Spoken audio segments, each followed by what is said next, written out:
আর কাউকে জোর করে আপনি আটকাতে পারবেন না যে খ্রিস্টান ধর্মে যাচ্ছে আমরা দাদাগিরি, মেরে যাবো না, ঘরে আক্রমণ করব, পারবেন না ভাই। সে যদি না নিজে থেকে চেতন আসে তার, না যদি ব্যক্তিগত সত্তা যে আমার যা আছে থাকি না, আমি কি দরকার? খ্রিস্টান ধর্ম খারাপ বলছি না, সম্মানের যোগ্য, সমস্ত ধর্মকে সম্মান করুন। আমাদের ধর্ম নিয়ে চর্চা করি না। যারা চর্চা করাবে তারা তো দক্ষিণা পেলেই চলে যায়। কথাটা শুনলে হয়তো আপনাদের রাগ হবে, আমি ব্রাহ্মণের কথা বলছি। ওরা দক্ষিণা পেলেই খুশি। আমাদের ধর্মকে একই সুতোয় বাঁধতে কখনোই এগিয়ে আসে না। পুজো, এত পুজো বেড়ে গেছে। এই চিন্তা করুন তো, সামনে কালী পুজো। আপনি তো আপনার ধর্মকে খুব ভালোবাসেন। রাস্তায় এক জায়গার বেশি ২ জায়গায় চাঁদা ধরলে আপনি হিন্দু ধর্মের লোক, আপনিই বলবেন, হ্যাঁ, যেন জ্বালাতন। ক জায়গায় চাঁদা দেবে মানুষ? হ্যাঁ, কেন রেগে যাচ্ছেন কেন? আপনার ধর্মেই দেবী পুজো হবে, মা কালীর পুজো হবে তো।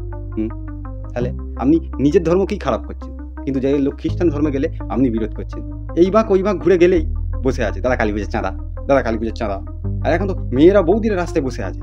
কি জানি তারা কি করছে, এত কালী পুজো এত হচ্ছে, কিন্তু আমাদের ধর্মের লোক তবু খ্রিস্টান ধর্মে যাচ্ছে। শুধু ভাই এরমভাবে গায়ের জোরে আটকাতে পারবেন না। মানুষকে জানতে হবে নিজস্ব ধর্ম সম্পর্কে, নিজের সংস্কৃতি সম্পর্কে। হ্যাঁ, ভগবদ গীতায় একটা শ্লোক আছে, এই আমার কাছে বইটা আছে, একটা শ্লোক আছে আমার কাছে, বইটা আছে। এখানে দেয়া আছে যে স্বধর্মে নিধনং শ্রেয়, পরধর্ম ভয়াবহ। এর মানে হলো নিজের ধর্মে নিধন হওয়া ভালো পরের ধর্ম গ্রহণ করার থেকে। ধর্ম সত্যি কথা বলতে রাজনীতির মতো, যে যাকে পারে নিজেকে আগলে নেয়। কে বলছে সমস্ত ব্রহ্মাণ্ড সৃষ্টি করেছে রাম, কে বলছে সমস্ত ব্রহ্মাণ্ড সৃষ্টি করেছে আল্লাহ, কে বলছে সমস্ত পৃথিবীর সৃষ্টি করেছে যিশু। আচ্ছা বলুন তো, যদি যিশুই সমস্ত পৃথিবী সৃষ্টি করলো, তাহলে সব খ্রিস্টান নয় কেন? খ্রিস্টান বানাতে হচ্ছে কেন? আচ্ছা, আল্লাহ যদি সমস্ত পৃথিবী সৃষ্টি করবে, তাহলে আল্লাহ সমস্ত মানুষকে মুসলিম সৃষ্টি করলো না কেন?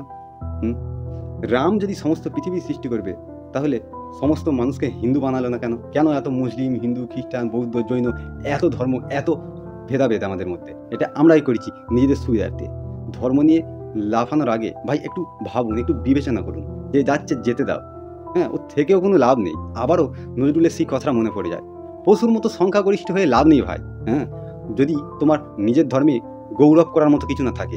একটা বড় কথা, যিশুর প্রার্থনায় কারা যাচ্ছে? আপনার আমার মতো ঘরের মা বোনেরা তো। তাহলে আপনি যদি নিজের ঘরটাকে আটকাতে পারেন, নিজের মাকে কেন যেতে দেবেন? যিশুর প্রার্থনায় আমাদের ঘরে ঠাকুর দেবতা নেই, আপনার বোনকে কেন যেতে দেবেন? তাহলে সেই প্রার্থনাটা হবে কি করে? আর তারা কোথায় করছে? আপনাদের মতো হিন্দু পাড়াতেই, আপনাদের কোনো হিন্দুর বাড়িতেই খ্রিস্টানরা তাদের ধর্ম প্রচার করছে। দোষ তাদের দিয়ে লাভ নেই, দোষ আমাদের। একটু বিচার করে দেখুন, আমার কথাগুলো যদি ভুল হয় একটু বিচার করে দেখুন। আর আমি যদি সব ভুল বলে থাকি, কমেন্টে এসে যত খুশি গালাগালি দিয়ে যান, কোনো আপত্তি নেই, তবে একটু ভেবে দেখুন। নমস্কার।